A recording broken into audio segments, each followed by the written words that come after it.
question on a personal basis. What kind of culture shock did you go through coming from Iran to a place like Canada, which I can't imagine two more polar opposite places?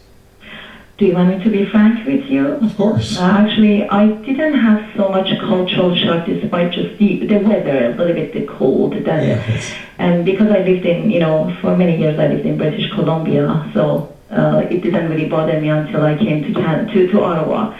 But the culture shock for me started when I moved to Ottawa. Ottawa brought me back to Iran. Experiences that I had working with organizations, settlement organizations in here, and women organizations really gave me huge cultural shock that I felt like I have not been further more from Iran. I worked for an organization in Ottawa, which is one of the largest settlement agencies, and I was the liaison officer, settlement counselor, educational counselor in a school working with newcomers and immigrants. And my manager was a Muslim from Somalia who badly bullied me, and which I had to take the organization to Human Rights Tribunal. And I hired a lawyer, and we had to settle in a way that later on I found that the director of the organization and the whole team was gone. So just to tell you the truth, that I hadn't had much culture shock about from Iran to here, because I lived for almost 7.5 years in Turkey.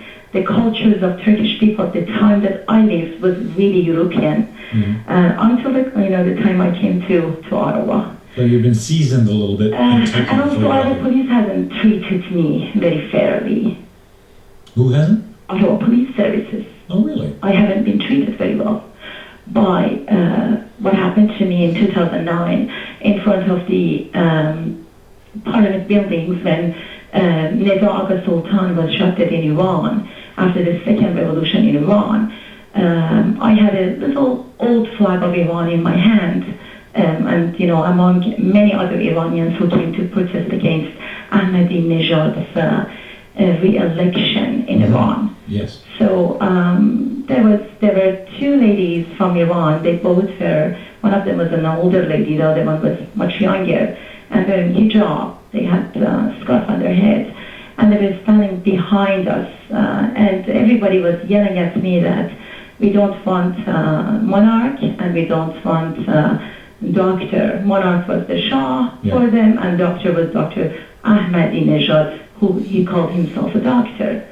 So many of those people who were chanting after seeing my little old sun and lion Iran flag in my hand, they were chanting this. Most of them were the international students, came to Canada to do their masters and PhDs.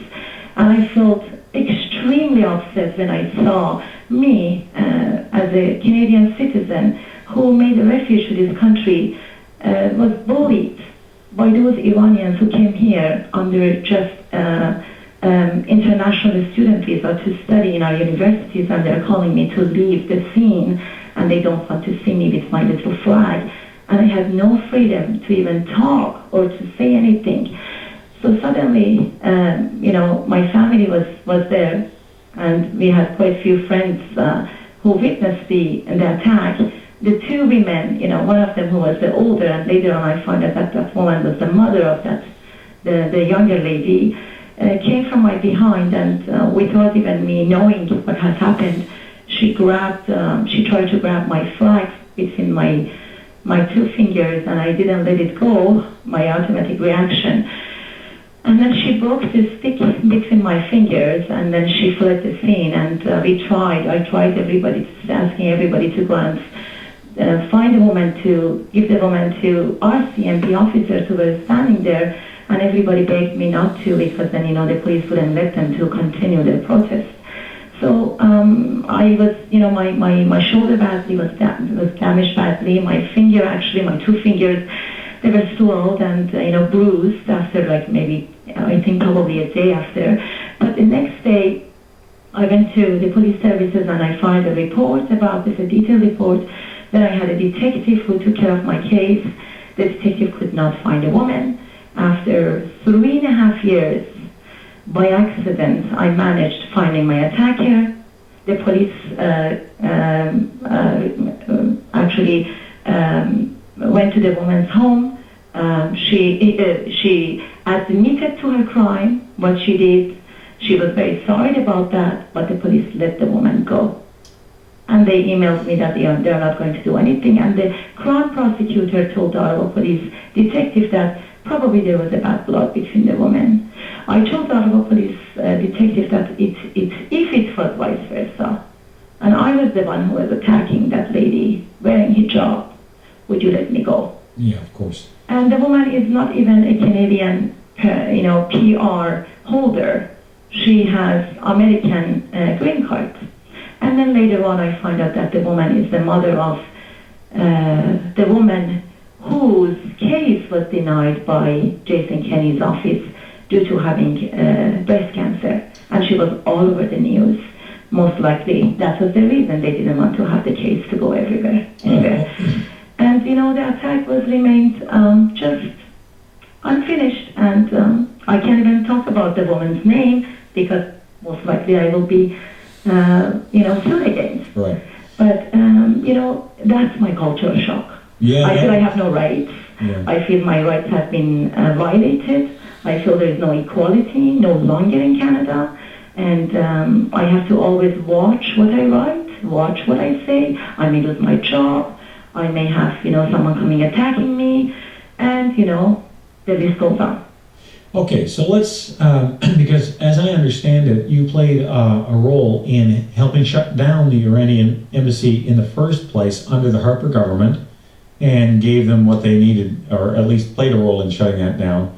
So let's talk about that, how that all came about, and, what the outflow of that was. And then we'll transfer over and talk about reopening that embassy and the consequences of normalizing relations with Iran and what that can be from your perspective. Well, because I was working as an educational settlement counselor in schools, I had a few of my parents came to me and they told me that there has been a school, international languages, Saturday schools teaches Persian near Main Street, where the Iranian embassy's cultural office was. In that school, which belongs to the Ottawa Public School, we had, and I believe that we have Persian classes, but the Persian classes are run by the Iranian embassy, and they are teaching the Islamic curriculum to our children. And many parents called me on my radio show at Chin Radio, and I was really upset about what I heard, that how come that little, all the Iranian Islamic curriculum has been taught in Canada, and then that is going to brainwash our kids in here. So I tried to investigate about it, and I called the embassy, and I tried to find out who is behind this. Everybody said that the cultural department of the embassy is run by someone named Mr. Mohammadi. I called the embassy asking what is Mr. Mohammadi's first name, and everybody working there even told me that they don't know his first name. Imagine calling the embassy. And because I was teaching in the evening for one of the boards, English as a second language, I had 3 Iranian embassy diplomats in my class learning English, and I tried to find out the name of Mr. Mohammadi's first name from them, and they said they didn't know. So that really made me to be more curious about who is this Mr. Mohammadi. Then later on, through other sources, they told me that Mr. Mohammadi is a very strong member of the Iranian Quds Forces, terrorist elite part of the Iranian regime. Quds, I'm sure you know about Quds Forces. And his main goal is in here is just infiltration and division, and also recruitment among other cultures. So I couldn't find the name of Mr. Mohammadi. I tried Googling his last name in Farsi, but it was giving me a lot of other names, like not leading me to the embassy. So what happened that I find out that through Khartoum University, where his son, Ehsan Mohammadi, was studying at Khartoum University, and then he became the head of the Khartoum University's Student Association. He had an event for Khomeini, I believe, or it was Iranian New Year event at Khartoum University, and he invited the mayor and also member of parliament for provincial parliament, Yasser Naqvi, to the event. And then through the Facebook page of them, I saw Mr. Mohammadi's picture and his first name standing next to his son.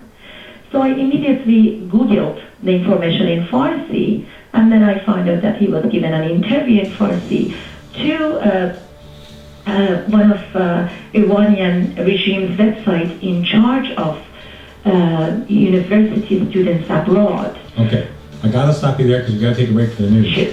So we'll continue this on the other side of the news. 521-8255. We'll be back with Shabnam right after this.